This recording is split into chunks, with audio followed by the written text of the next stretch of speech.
Je suis Alexandre le Grand. Les Goths étaient une tribu germanique qui ont limogé la ville de Rome et qui ont pris contrôle de l'Empire romain de l'Ouest sous le leadership de Alaric Ier. Les Goths ont été les premiers barbares de prendre contrôle d'un vrai empire et ils ont signalé partiellement le début de la Moyen Âge.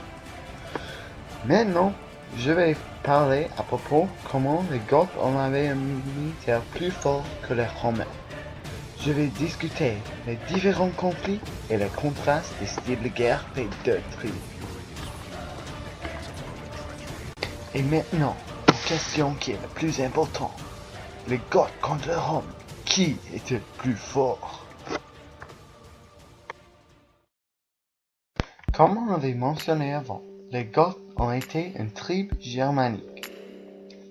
Selon l'historien Jordanès du VIe siècle, les Goths sont venus du Skansa. Les historiens modernes disent que le Skansa est probablement le Scandinavie. Jordanès aussi mentionne que les Goths sont venus au bassin du rivière Vistula. Et puis, en le IIIe siècle, ils ont migré au Danube, qui était partie de l'Empire romain. Ça, c'était le début des relations entre les Goths et les Romains. Bien que les Goths étaient permis de vivre dans l'Empire romain, ils étaient traités très mal. Ils n'étaient pas considérés comme les personnes par le peuple romain, car ils ne pratiquaient pas les mêmes coutumes des Romains. Ça, c'était le commencement d'une tension entre les deux.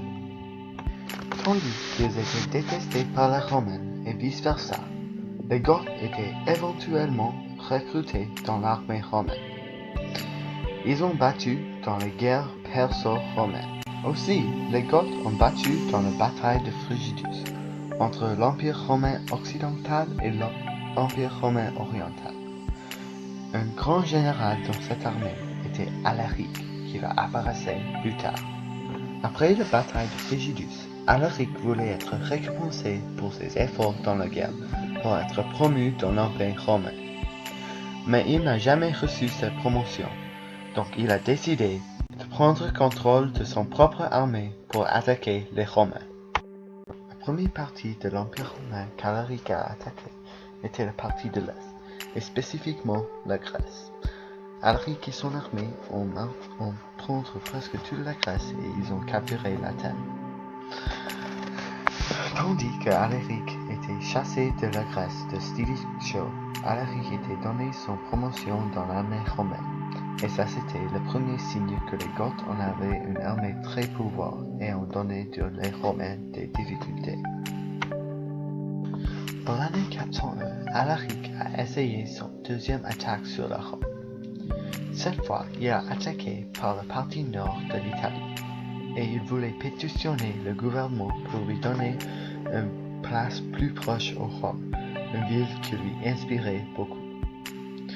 Encore, il était arrêté par Stilicho, mais les Romains ont perdu beaucoup d'hommes.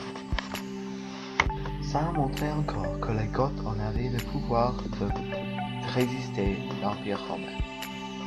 Une autre preuve que l'armée des Goths avait plus de pouvoir que celle-ci des Romains était la bataille d'Adrianople, où les Goths ont utilisé une stratégie incroyable pour défaire les Romains. Aussi, l'empereur romain Valens était tué. La troisième et plus importante preuve que les Goths en avaient un militaire plus fort que les Romains était le saccage de la Rome. En l'année 410, Alaric a mené une armée des Goths en la ville de Rome, où ils ont détruit tout. Ils ont saqué la ville et ils ont pris contrôle de l'Empire romain de l'Ouest. Ça c'était leur plus grande raison.